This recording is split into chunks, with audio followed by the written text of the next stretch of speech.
Hi, I'm Elizabeth. I'm Elizabeth. And this is There's Something Wrong with the Elizabeths. That was our 7th viewing that we just did. And I'm not feeling good. It's about 12:30. Like, I don't feel physically well. 7 times to watch this movie is a lot. Oh, it's so much. I think I'm having a stroke. I have decided I'm going to email M. Night Shyamalan. There's just a couple questions I just don't think we have the tools to answer. I don't think we're ever going to answer. Yeah, unless he emails me back, which I'd really love. But I'm going to email him before we put these videos up because we're not really nice. We are as nice as can be expected. Yeah. But, yeah, no, what is a JG Scrunt? What's a JG Scrunt? And why does his sister call him Herb? Yeah. Yeah, M. Night Shyamalan's character named Vic. His sister calls him Herb. And it's funny. I think, yeah. And I don't get what the reference is. And I think we don't have the tools to understand. Like, it's not in the movie. We're not missing something. No. Something outside of that. But the baby's on the half tip. So the baby's on the half tip. Now, when the movie started, you started just going at it. I think I've cracked the code. Okay. I think I have cracked the code. I know what this whole Narf situation is about now. I got it. Okay, I got it. Okay. As Paul Giamatti likes to snap. He's a snapper. I got it. It's snappy. Let's see if it's... There we go. Okay, so, whole thing. Number one, first, this doesn't answer, but like men in the I'm talking, this is beginning animation. Like, you don't have to watch more than 3 minutes of the movie and you can unlock it, crack the code, if you're with us, you know? If we're with an Elizabeth. That's one of the rules of the movie. There's lots of rules. That can be one of ours. You gotta be with an Elizabeth to get the movie. Okay, so first of all, man doesn't listen to the future. Like, people, they're telling him about the water spirits are telling man about the future. Yeah. And man stops listening. And then man also doesn't want magic. Guess what humanity would love? Easy magical answers to the problems. Yeah. And to know what the future is. Totally. So I don't find that believable. I think that's the least believable thing in this movie. So we see a giant eagle pick up a woman and take her into the sky. And you're telling me men don't want magic? Like, I'm not saying that. I know the future. Come on. Okay, all right, got it. So, Narfs. It's a conspiracy. It's a conspiracy with the Elder Narfs and the Scrunts and the Tartunics. It's a whole conspiracy. They're lying to the younger Narfs, but here's what's going on. Okay, so the Narfs only need to be glimpsed to awaken men. Yeah. They literally get seen and then they get picked up. This is not the entire plan. This is step 1 of the senior Narfs plan. Because I don't think people who are Narfs, like Bryce Dallas Howard, could be ready. It's the actress herself, you know? Not the story, the character she plays. The actress herself. People who are Narfs are ready to come to humanity and like sit down on 60 Minutes or The View and talk to everybody like, all right guys, we're here to talk about magic and your future. Like, they're not ready for that. They've been separated from mankind for too long and mankind has gotten really weird. So they are bringing the Narfs, the young Narfs, to awaken a lot of mankind so that they can sort of have mankind sort of meet them a little more where they are, rather than just completely coming to where mankind is. All right, so, but that's why the plan is not to talk to anyone. It's not to talk to anyone, it's just be seen.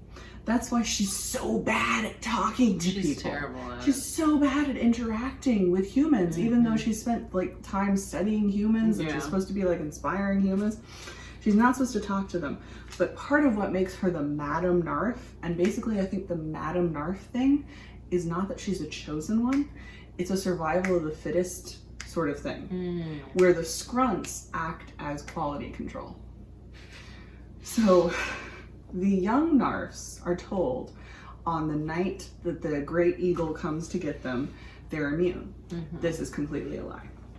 completely alive. Because we don't find out what happens to the young Narfs when they go back, except for the Madam Narf, who's supposed to be serving as an inspiration. So everyone else is free. Free from what? Possibly life.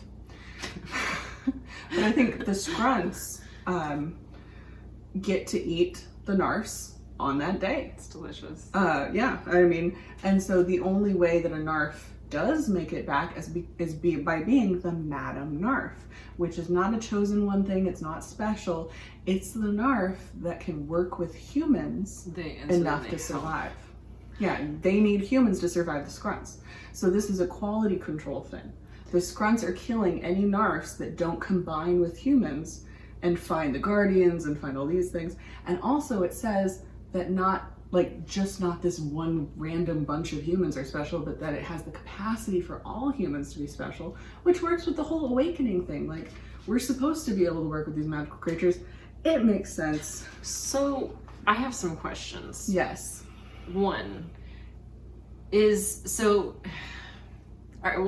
First question. You say that not all the Narfs make it back. Do the other young Narfs not notice when their friends don't come back? And does that not... I don't think they're told that they're going to come back here. They're going to go back to the sea and be free, or they're going to go back and be free. Like, when you graduate, you don't go looking for your same friends in the same classroom the next day. So it's like, oh, they went to another school. It's like Logan's Run. Like, yeah. You're just going to die and go to a beautiful place. Honestly, also, is Story really asking a lot of logical questions? Or just a bunch of non sequiturs. Okay, Yeah. Other question. Okay. If it's just kind of like depends on the Narf's ability to like communicate and interact with humans enough to like get them to help her survive. Mm-hmm. Is Vic's message, is her vessel's message not going to be actually that big of a deal, or is this just a thing that she's been told? Or I thought she could see into the future. I honestly think all of the messages are going to be a big deal.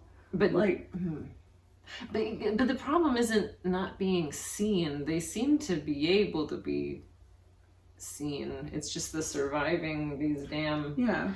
I don't know. I'm not saying you're wrong. I'm just saying that when you said you cracked the code, I didn't realize you were going to be filling in so many holes. I thought you'd like cracked with the information given.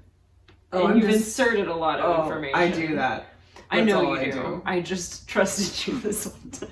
Why? I don't know. Nothing in our past shows that I would do anything else. It's an interesting theory. Thank you. Mm-hmm. And I'd just like to point out, unlike M. Night Shyamalan, I'm here to answer your questions. That is also an excellent point. My theory might be great. I appreciate that you're trying, because some people involved in this movie did not. I mean, from what I've heard, you tried, but it didn't come together. I'm sorry. Mm-hmm. So I had another question for you. We had talked before about music, and some of the music frustrated you, and some of the music we kind of liked. And I just noticed this viewing that when Reggie is seen working out, he is working out to the song. Do. So. And what does that do anything for you, or does that mean anything for you? Well, Reggie does a lot of things for me, and we will discuss that in a future video. But actually, so the fire thing was interesting. I don't want to bring up Avatar again because it's really painful. Have you seen it? Yeah. Oh, okay. I saw it in theaters. Oh God. Josie ran out of the theater afterward. She literally ran out of the theater afterward. I found her in the lobby, and she goes, "That didn't happen. We're never going to talk about it again." And I went, "What?" And she goes, No. We're never going to talk about it again. And for years afterwards, she acted like the movie did not exist. That's incredible. Like, she would not talk to me about it. I didn't think she saw it. I feel like I asked her once if she saw it, and she was like, "Oh, I left before it was over." She watched all of it. She ran out as soon as the credits started rolling and just said, "We're not discussing it." Okay, so the monkeys are trees and the Scrunts are grass, which is all earth. The Eatlons are air, the Narfs are water, and then I was like, what's fire? Man. What if it's man? Yeah. And what if it's specifically Reggie? Because they're playing fire, and then when he's lifting, you can see on his little bracelet that he has like a fire emblem. And so and Reggie is the guardian, and fire can beat, like the way I see it is like fire beats grass, grass beats water, and water beats fire. So like she has control over Reggie because he's like her guardian, and Reggie can beat the grass, which can defeat her. Reggie can beat the grass. Which can beat the grass, which is this snarks, the scrunts. I'm glad we got something from that. That's good. Yay! Good job. In next video, we'll talk about my theories about Reggie. So are you going to do that next theory? Are you going to do your order next? Yes. Okay. Do you want to talk about that, or do you want to do your great eat-lons? Why don't you explain what you're going to do next? Okay. So Showgirls was a very horny movie, and I don't feel like I reacted sexually at all to that movie because it was just so sexual. In this movie, I want to go the other direction. So, and it's really interesting, Paul Giamatti is never treated as a sexual creature by anyone. There's a couple moments where it seems like he's flirty, and like I think Soon Young or Young Soon likes him.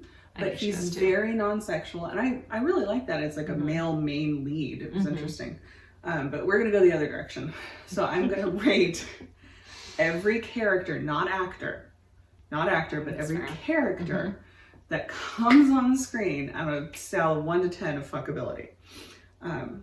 So yeah.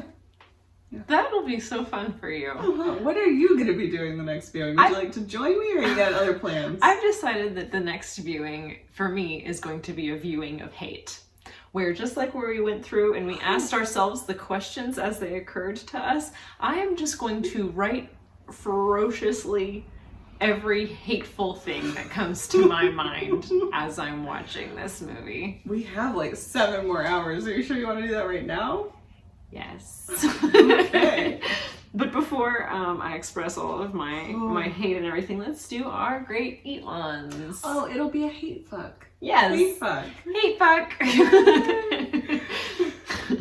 You want to go first with your eat-on? Sure. So I noticed actually last viewing, but I wasn't 100% sure if I'd seen it right, so I had to like make sure that it was consistent in every scene this time. But there's a character, he's one of the smokers. Yes. And it's so good. All the scenes, so they throw this big party for reasons. And and he has this like blue polo shirt, and you don't really think anything of it. Like, okay, that looks nice. Most of the clothes that they usually wear are pretty grungy. This appears to be like a nicer little shirt. It looks nice on him. Yeah, it does. It looks lovely on him. The sticker with the like size is still on his shirt. In multiple scenes. In multiple scenes. And it's in all the scenes that shirt is in. Which, remember we told you, the framing is super close. So you can see that. I mean, we're super close up. And I was checking because I was like, if it's not in all the scenes, then I think it's just a mistake. And I think they were just stupid and just didn't notice. But I think it's an intentional thing that they left the sticker on just to kind of show that he's a slob. And I also just think it's really cute that he bought a new shirt for this party.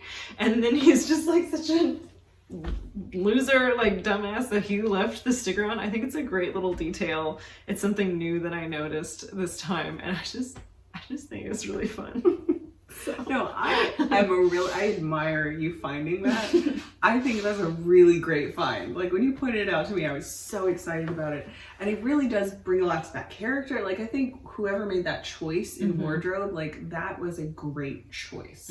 Like it brings a lot to that character that he would go out and buy a new thing and then forget to take the sticker off. Yeah. And also that none of his friends would tell him. They not told him.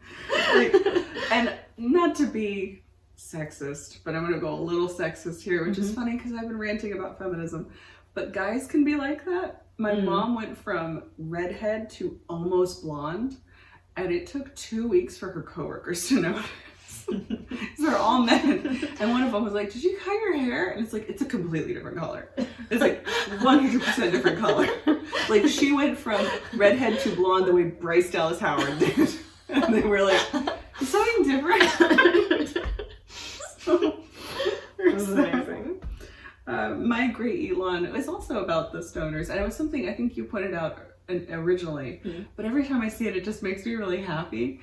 The only thing on the stoners' fridge is a really big CPR poster. Like, the only thing on their fridge, the only decoration, which is weird because everything else is plastered. They've got like lots of artwork on the walls, which I feel like is their artwork. I don't know why. It's not like framed. I don't feel like it looks like it's just like stuck up on the walls. Why don't they have art on the refrigerator? I think it might be because they used to have a fifth stoner. Or how many are there? 5? They used to have another stoner who then turned to like cocaine, and he put his fist through the walls a couple times, and they kicked him out, and they put the artwork up. So look at me, filling in holes. Filling in holes while the stoners covered them up. Yes. But no, the CPR poster, I just really feel like it's responsible of them. It is. Maybe they have some Narcan on hand, like if they're into other drugs. Like, I just think it's very responsible, and like it's good to know how to do CPR. We were talking about my wife actually saved someone's life by doing the Heimlich recently. So like it's useful to know these things. I'll bet Jared Harris, I'll bet the older British stoner is the one that put that on there. Like, he's like, these guys, they don't know. I love him. I love his facial expressions. His face is the best He might face. rate really high on my fuckability scale just to see his facial expressions. Yes. I bet they'd be phenomenal. He does stuff with his face. It's like Play-Doh. He has more muscles. He has more muscles in his face than most people do. I'm just saying. Like, it's conspiracy theory. He's got more muscles than most people. He's got an advantage as an actor. Yeah, his eyebrows are amazing. Very thought-provoking. It didn't take a ton of notes this time because my theory took up a lot of space. I was really into it. God, just feverishly writing that down. Okay. Well, I have a feeling I'm gonna have a lot more notes on this 8th viewing. Oh God, I'm so worried. Hate fuck. All right, let's do